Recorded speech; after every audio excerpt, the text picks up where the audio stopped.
Olá, eu sou a professora Juliana, dou aula na escola Sueli Maria Cação Ambiel Batista, na cidade de Indaiatuba, e atuo na disciplina de língua portuguesa. E hoje nós vamos falar sobre o modernismo brasileiro. Mas afinal, o que é literatura? Tinha um cara lá, pensador, filósofo grego, chamado Aristóteles, já ouviram? Que ele dizia o seguinte: a literatura é a representação da vida em textos, né? Então a literatura ela vai representar a vida humana. Se nós formos buscar o significado da literatura lá na etimologia da palavra, nós vamos encontrar o termo latino litera, que significa o quê? Palavra. Ou seja, o que a gente pode concluir disso? Representação da vida em palavras. Portanto, vou cutucar vocês, provocar só um pouquinho. Se você diz para mim que você não gosta de literatura, significa o quê? Pensem. Mas literatura é muito mais do que isso. O ensino da literatura no currículo vem de maneira fragmentada. Vocês aprendem aí um pouquinho na primeira série, um pouquinho na segunda e um pouquinho na terceira. Então hoje, vamos lá. Século XII. O que acontecia no século XII? No século XII, nós tínhamos a escola literária trovadorismo. Mas eu não quero que vocês fiquem pensando aí nas características dessa escola, não. Vamos pensar no homem. No que o homem acreditava no século XII? O que a gente tinha lá? Deus como centro do universo, teocentrismo, e o rei, que era o representante de Deus na Terra. Portanto, não é muito difícil de se chegar a uma conclusão. A literatura vai versar sobre o que nessa época? Sobre esses valores. São esses valores que nós vamos encontrar na literatura lá do trovadorismo do século XII, em que o homem acreditava em Deus e a sua vida era doutrinada e regida por ele e pelas palavras do rei. Então, todos os textos vão demonstrar aí essa característica, né? Em formas de cantigas, e aí vocês devem puxar do pensamento de vocês, né? As trovas, as cantigas de amigo e blá, blá, blá. Mas nosso objetivo aqui não é falar sobre isso. Então, século XII, Deus e rei. Só que aí as coisas vão acontecendo, né? O comércio está a todo vapor, as expansões marítimas. Então, esse homem começa a perceber que nem tudo que acontece na vida dele relaciona-se à igreja, ao rei, a Deus. Ele começa a perceber que para ele ir daqui até aqui, ele não precisa de Deus. Ele faz isso sozinho. E outra, ele tem um recurso que apareceu nesse momento, que é a ciência, o cientificismo. Então esse homem começa na sua literatura, mesmo que ainda ele tenha os valores do teocentrismo, a se aceitar numa condição humana de que ele é o centro do universo.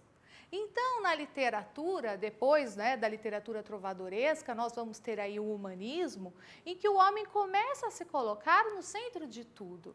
E ele começa a perceber que ele tem um livre-arbítrio para isso. Meio que concomitante, um no século XV, outro no século XVI, nós vamos ter aí o classicismo, que também vai seguir as mesmas vertentes. Mas o que modifica? Enquanto lá no humanismo aparece o teatro do Gil Vicente, né, que a gente vai ter a famosa literatura, o Alto da Barca do Inferno, duas barcas, uma do inferno, uma do céu, e dependendo do que o homem fez na terra, é que o destino dele vai ser selado. E eles começam no humanismo questionar lá o teocentrismo de que forma? Bom, o padre é um homem santo, então ele vai para a barca do céu. Vai não. Por quê? Porque o que determina isso são as ações do homem. Deus não tem nada a ver com isso. E aí, lá no classicismo, o que nós vamos ter?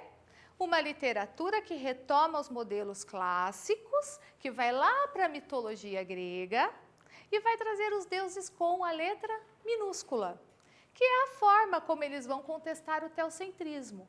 Então, nós vamos ter nessa época Luís Vaz de Camões com os Lusíadas, que conta lá a história do Vasco da Gama, desbravando os mares com auxílios dos deuses com letra minúscula. Para quê? Para fazer uma contestação aos moldes teocentristas. Então, é o que nós vamos encontrar aí nessa literatura, nesse momento. Então, vamos lá, ó, recapitulando para que ninguém se perca aqui. Século XII, Deus, rei. Século XV, humanismo. Não é tudo Deus. Eu tenho meus valores religiosos, mas eu posso ir daqui e ali sem isso. Classicismo, né? O antropocentrismo muito forte aí, porque o humanismo é uma fase de transição em que o homem está se descobrindo homem. E no classicismo, ele é homem, ele é o centro do universo. E isso vai refletir e aparecer nas obras. E aí a gente vai parar um pouquinho. Por quê? Nessa mesma época, né, 1500, quando ocorre o classicismo lá na Europa, em Portugal, acontece uma coisa extraordinária aqui. O que acontece? Nós, brasileiros, lindos como somos, fomos descobertos. Mais ou menos, vocês sabem, né? Enfim, enquanto acontecia o classicismo lá, aqui no Brasil nós também tínhamos uma literatura, que é a literatura que tem o nome de quinhentismo. E o que foi o quinhentismo? O quinhentismo é aquela literatura do Brasil recém-descoberto, em que os portugueses escreviam cartas contando as riquezas naturais que eles encontraram aqui, contando sobre o comportamento dos índios, né, dos povos nativos, e eles mandavam essas cartas para Portugal. Então, é essa literatura que nós vamos ter aqui.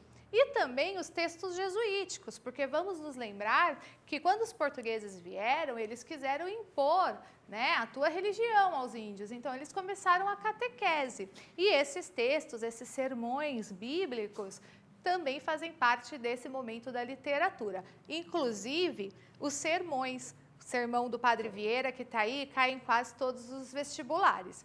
Esse é o quinhentismo. Mas, voltando lá à Europa, né, chegamos ao momento do barroco. E o que foi o barroco? O que vocês acham? Ó, vamos lembrar? Deus, rei, Deus, rei, Deus, rei. Mas eu consigo fazer coisas sem Deus, só sendo humano. Aí, humano no centro do universo, eu sou o homem, né? Eu tenho livre-arbítrio, eu faço o que eu quiser. Aí, esse cara ficou como? Ele ficou confuso, ele ficou maluco. Deus, ciência, o que eu faço? E aí nós temos a escola do barroco, que é essa escola da dualidade, da dúvida, onde começam a surgir, né, esses questionamentos do homem. E é isso que nós vamos encontrar na literatura barroca, né? Vamos lembrar que neste momento, lá na história, nós vamos ter os protestantes, que pela primeira vez na vida tem uma galera lá falando, ó, esse discurso da igreja aí, ó, cuidado, não é bem assim, né? E, por um outro lado, a gente vai ter a Santa Inquisição, a gente vai ter a Companhia de Jesus falando, ó, se você não vir para o caminho de Deus, você vai para o inferno. E aí o cara tá doidão lá, ele não sabe o que faz não, porque ele fala assim, eu quero ir para o céu, mas os prazeres da carne, né, tá doido. E isso vai ser representado nessa literatura barroca. Aí, confusão. Deus, humano, confusão, e agora? Aí chega a galera do arcadismo, né? Aí chega a galera do arcadismo e fala assim, ó, para de pensar nisso tudo, por que você está pensando no céu, no inferno? Vive hoje, ó, aproveita o dia, olha o passarinho, olha essas flores no campo, olha mais um beija-flor, né? Olha as ovelhas, os pastores. Então aí chega essa galera zen, sabe? Be happy, don't worry. E esse é o arcadismo, aquele clima bucólico, né? Aquilo, não esquenta com isso não importa se você vai para o céu ou para o inferno, vive agora, carpe diem. Ó, galera, PQP, hein? Possível questão de prova no vestibular. Carpe diem é o termo do arcadismo, encontrou, tem que fazer referência, tá certo? E aí essa galera tá lá, né? E chegamos século XIX. Século XIX, romantismo. A galera tava lá, bi-rap, zen, no matinho, campo, flores, girassóis. E aí, eles começam a pensar assim, ó, porque a 1500 Brasil descoberto. Agora aí no século XIX, a gente vai ter o brasileiro, um cara que nasceu aqui, né? O cara nasceu, cresceu, viveu, desenvolveu, o brasileiro, nativo, né, ó. Povo brasileiro, pela primeira vez. E esse cara vai começar a olhar para o lado e vai falar, eita, ali eu tenho escravos, né? Os negros, África, ali eu tenho os portugueses. E eu? E a nossa nação?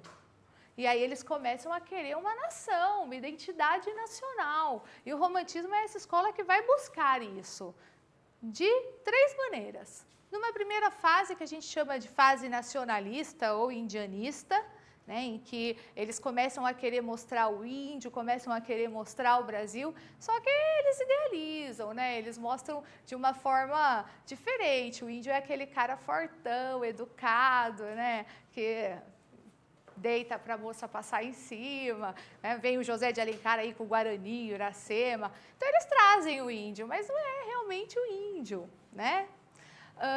E aí, nós vamos ter uma segunda fase, que é o ultrarromantismo, por conta disso, né? Por conta dessa idealização do amor, da mulher, né? Do sexo. Por quê? Porque eles morriam jovens, então eles começam a idealizar aquelas experiências não vividas.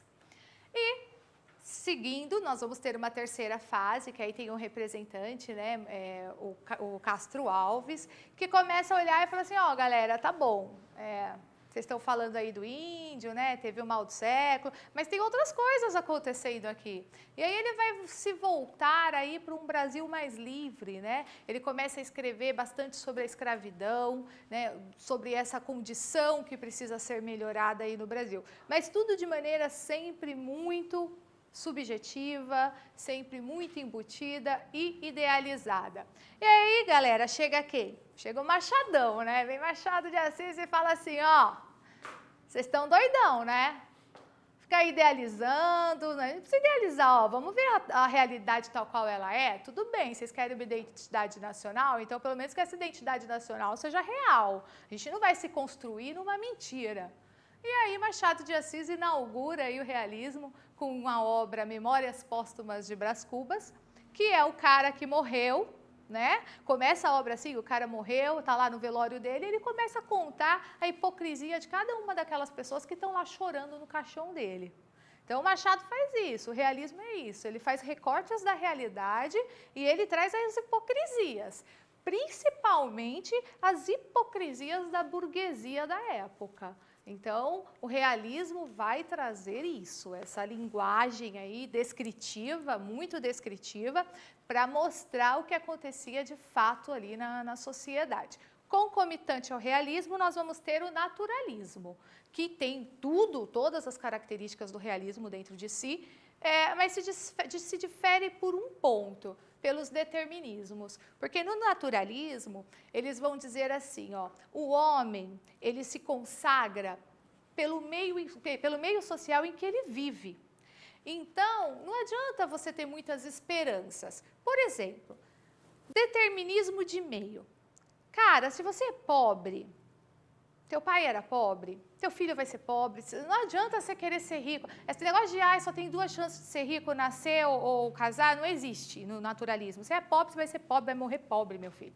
Mesma coisa para o determinismo de hereditariedade. Se você é feio, não adianta, né? Teu pai é feio, você é feio, seu filho vai ser feio, vai ser todo mundo feio. Vai morrer filhote de cruz credo, gente, não tem jeito, né? Então, o naturalismo, ele vai mostrar isso, ele vai mostrar esses determinismos. E, óbvio, a gente vai encontrar isso assim, ó, como um prato cheio lá no Cortiço, né? Na figura do mulato, na figura da Rita Baiana, na figura do português, que é todo certinho, né? Aquele modelo europeu que chega aqui e aí ele vê, né, a anca grande da Rita Baiana e fica doidão e muda todo o seu pensamento. Então, ele vai trazer esses questionamentos, esse é o naturalismo.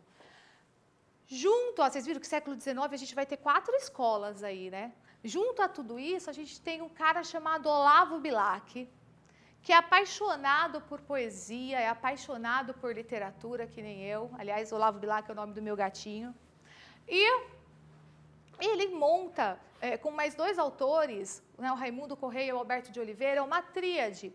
E eles começam aí um movimento chamado parnasianismo, que vai falar sobre o quê? Sobre a arte pela arte. Para ele, os poemas deveriam ser uma arte, como uma joia. Então, eles deveriam ter uma métrica, uma rima rica. Não é qualquer pessoa que pode fazer poema. Só pode fazer poema a pessoa que tem a arte dentro de si, que sabe fazer melodia, que sabe fazer métrica. Então, eles valorizam muito a arte da escrita. Existe muita metalinguagem no parnasianismo, porque o tempo todo o poema vai falar sobre a arte de escrever.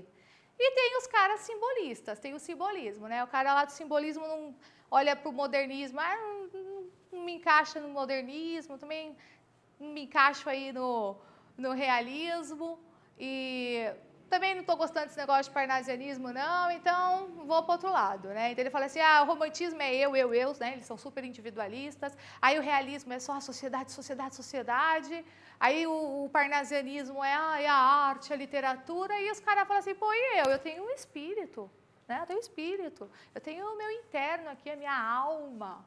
E aí os simbolistas começam a produzir textos, né, que se direcionam mais para as questões da espiritualidade, né, dos símbolos, sejam símbolos zodíacos, dos astros ou os próprios símbolos cristãos. Eles começam a produzir esses textos sempre com a simbologia. E aí a gente encerra o século XIX e chegamos então ao modernismo. Mas, pô, presta atenção ali, ó, modernismo, 1922. O século XX inicia quando? 1900. São 22 anos que tem o que ali? O que acontece ali? Um momento de transição que chamamos de pré-modernismo, que eu vou tentar contextualizar aí um pouquinho para vocês. Lembrando, ó a cabeça da galera, hein, ó. Deus, não. O homem, não. Ai, tô confuso. Não, vai, vamos curtir o dia, be happy. Deixa eu idealizar, vai, deixa eu idealizar a minha vida. Não, tem que ser o real, tem que ser o real, né? Não, vamos cuidar do espírito. Cara, esses caras chegaram como no século XX? O que vocês acham? Esse cara tá feliz, ele tá be happy, ele tá confuso? Ele tá o tempo todo assim, ó, razão, emoção, razão, emoção, razão, emoção. Tá de saco cheio. Ele vai olhar para tudo isso aqui que eu expliquei para vocês, essa linha literária toda, ele vai pegar essa linha, ele vai amassar, ele vai jogar no lixo. Ele vai falar, chega. Não é emoção e não é razão. A gente não vai ficar mais nessa, não. O que a gente precisa não é de razão e de emoção, a gente precisa de mudança. Nós precisamos nos modificar como seres humanos para que o mundo se modifique. Então, essa galera vai pensar assim, porque, ó, o que a gente tem? Primeira Guerra, Revolução Industrial. Tá imaginando tudo isso na cabeça daquele povo? Porque aí tem gente que fala assim pra mim, mas esses modernistas aí é todos rebeldes sem causa, os caras chatos, quer ficar brigando por tudo? Não. Olha o contexto histórico, né? É diferente, eles tinham aí um motivo para querer essas mudanças. Então, no século dos anos de 1920 até 1922, a gente vai ter aí uma galera que está pensando nisso. Por quê? São Paulo, Manaus, começam a ser os grandes centros, né, urbanos, por conta da Revolução Industrial, as fábricas, tudo aquilo que vocês já aprenderam em história. E a desigualdade social, ela começa a aparecer.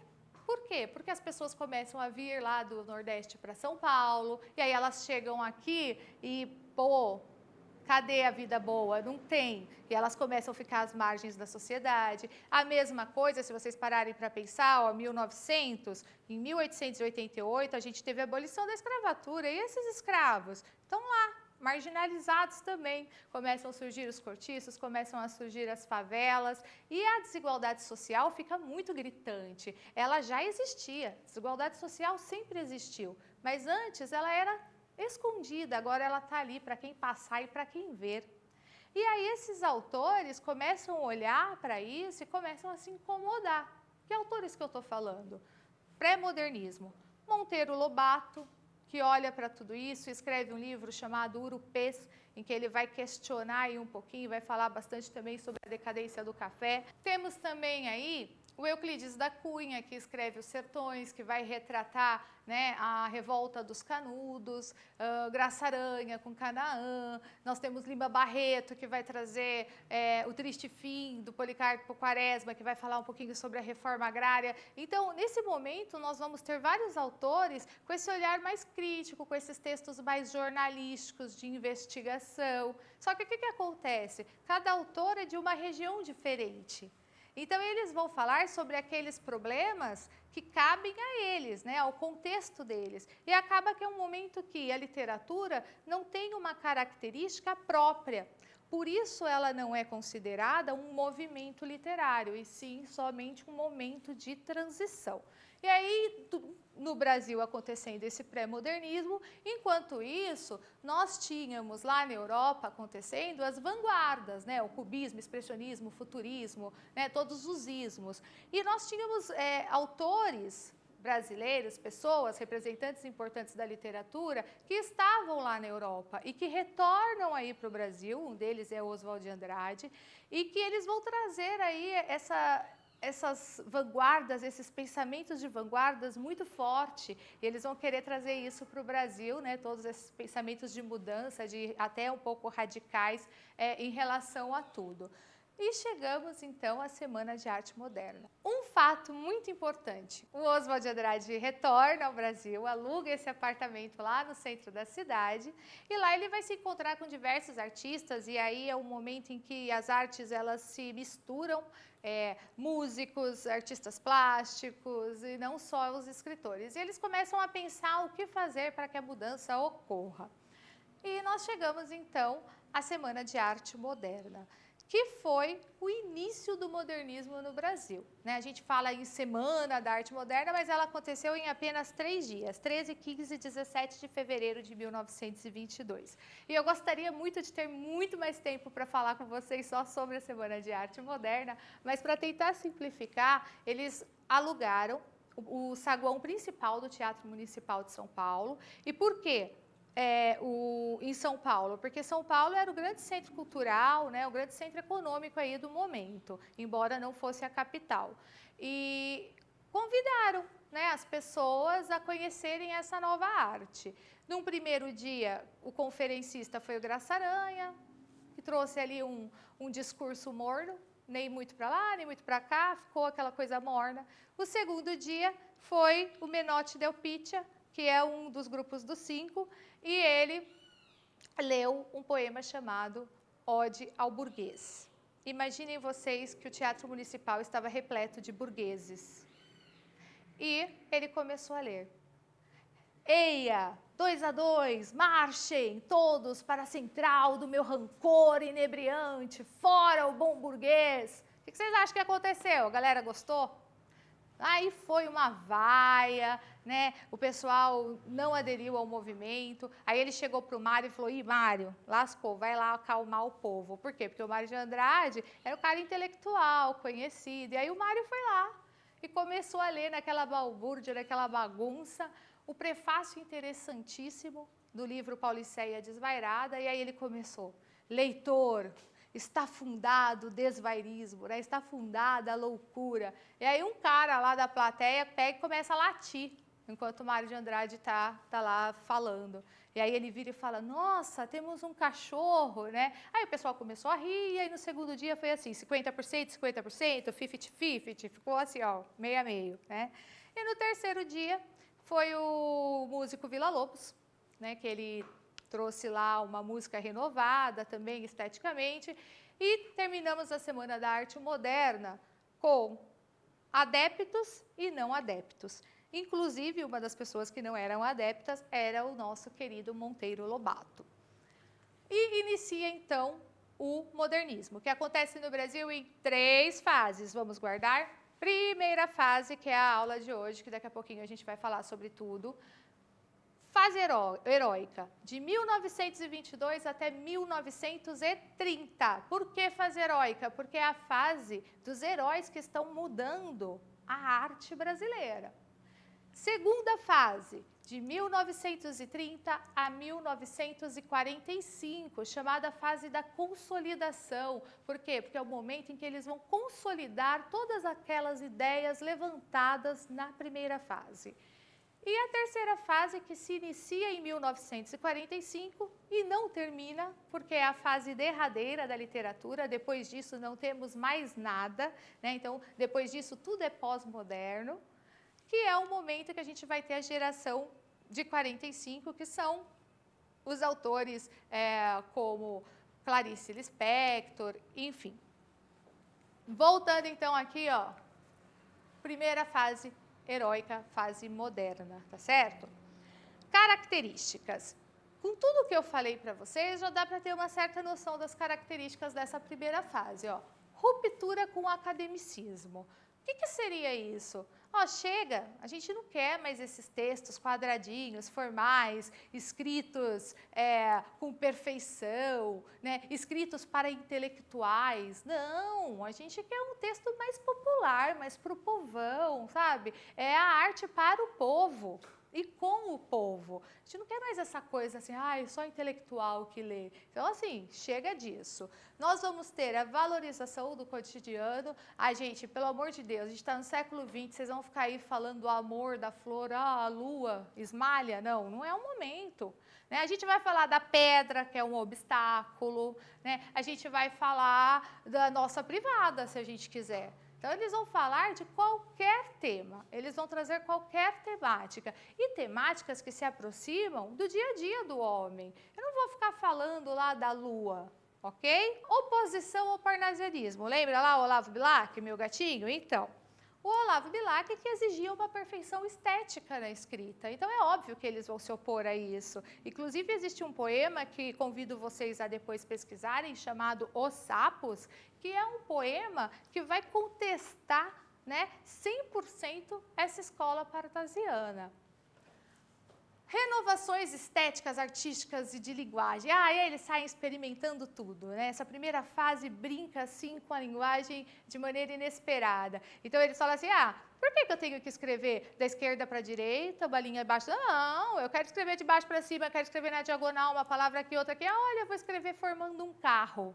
Né? Então, eles começam a experimentar de tudo no modernismo, isso é uma grande característica.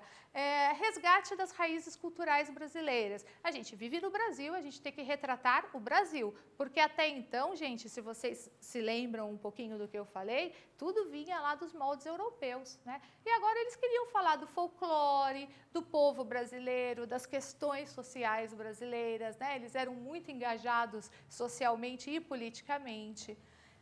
Caráter destruidor, porque eles tinham esse lance, lembra lá do Oswald, revoltado, né? Eles tinham essa coisa de querer romper com as tradições, sabe? Nada do que foi interessa, é o novo, vamos chutar o pau da barraca, né? E eles tinham fundamento para isso, não significa que vocês vão fazer, ok? Eles deixaram um legado, a menos que você vá deixar um legado. E ironia, sarcasmo e irreverência, né? Isso é um prato cheio no modernismo de primeira fase. Entram as paródias, né? Que hoje a gente tem aí algo muito próximo que são os memes, só que de maneira digital, mas lá eles faziam paródia de tudo, brincavam com tudo, muita ironia. Então, essas são as características da primeira fase do modernismo brasileiro. Quem são os autores mais representativos? 2. Primeiro, Mário de Andrade. Mário de Andrade é o papa do modernismo.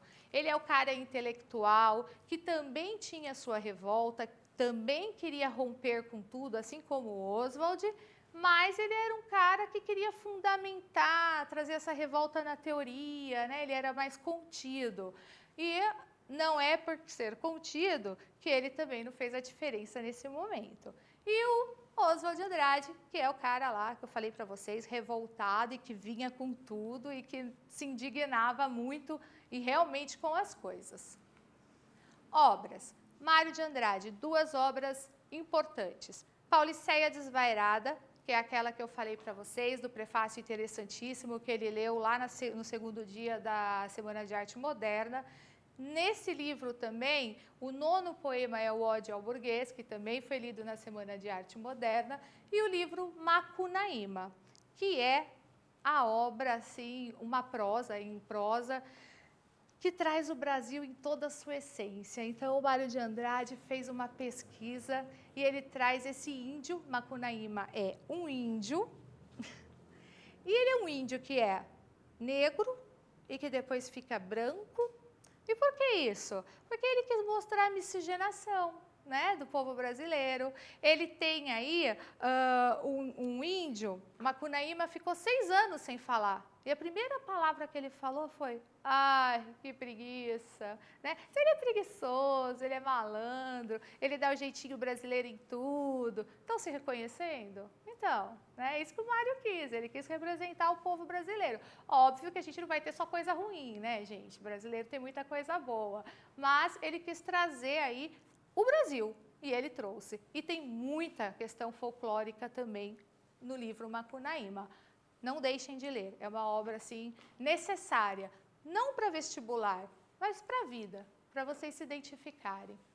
Bom, e aí surgem também as revistas, né? Porque depois que passou a Semana da Arte Moderna, eles falaram, tá, e agora? O que a gente vai fazer? Acabou? Não, não acabou. Então eles fundam, o Mário de Andrade funda essa revista chamada Claxon, que vai mostrar o quê? O culto ao progresso, o que eles querem com o modernismo e como eles vão continuar esse movimento. Essa revista não é cobrada, ela é gratuita, então ela durou 1 ano e depois ela quebrou, tá?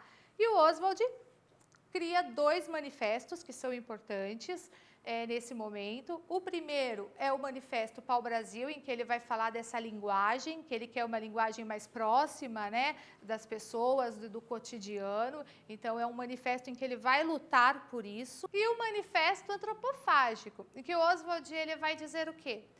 Que a poesia brasileira ela também tem condições de ser uma poesia de exportação, né? Ou seja, a gente não precisa só ficar indo lá na Europa e trazendo os modelos europeus para cá. A gente até pode fazer isso, devemos fazer isso, né? Absorver o que eles têm de melhor, né? Para apropriarmos, né, disso e transformar a nossa poesia. E depois exportar essa poesia.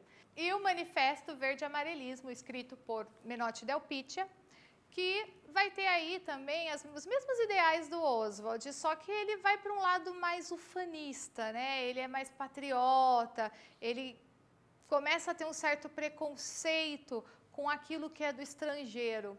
Então, aqui eles se dividem. E também muito conhecido como Grupo da ANTA, esse manifesto. E, gente, o modernismo primeira fase é isso. O que nós temos que lembrar? Oswald de Andrade, Mário de Andrade, um terceiro autor também, que eu acabei não frisando, mas que é o Manuel Bandeira, que também foi bem representativo. Lembrar das características, da questão da revolta, de não querer mais as tradições, o clássico, o cânone, né, o academicismo, uma literatura mais voltada para o cotidiano, para o povão. Isso é o modernismo da primeira fase. E agora, galera, ó, é com vocês, né? Material oferecido para vocês, caderno do aluno, língua portuguesa das páginas 103 até a 107, vai versar, vai trazer atividades que falam sobre tudo isso aqui que eu trouxe, ó, sobre os manifestos, as características, os autores. Então, façam dúvidas, entre em contato com o teu professor, esclareçam as dúvidas, vocês também têm o recurso aí, né, dos livros, vocês podem estudar, pesquisar, exercer a autonomia de vocês sempre. E eu vou deixar também um desafio, porque eu quero que vocês sintam esse sentimento. Eu fiz um pleonasmo aqui, sintam o sentimento, porque eu quero reforçar, né, dessa modernidade, né, dessa vontade de romper, de quebrar com os padrões para que o futuro do país tenha mudanças e seja melhor. Então, sintam, representem isso artisticamente da forma como vocês quiserem e publiquem nas redes sociais de vocês. Usem essas mídias para disseminar cultura e reflexão. Então, façam. Marque a tua atividade no meu Instagram, procura lá, Canal Proju, para eu poder ver o que você desenvolveu com base nessa aula e desafiem-se sempre ao melhor. Deixo aqui agora com vocês, para finalizar a aula, um esqueminha, né, recapitulando aí tudo que nós falamos. Então, ó, rapidinho, galera, modernismo primeira fase, contexto histórico, República Velha, Primeira Guerra Mundial, definição, ruptura com o tradicional, Semana da Arte Moderna, que aconteceu em fevereiro, né? Quais são as características, valorização do cotidiano, oposição ao parnasianismo, principais autores, Mário de Andrade, Oswald de Andrade e Manuel Bandeira. É isso, espero que vocês tenham gostado e até a próxima.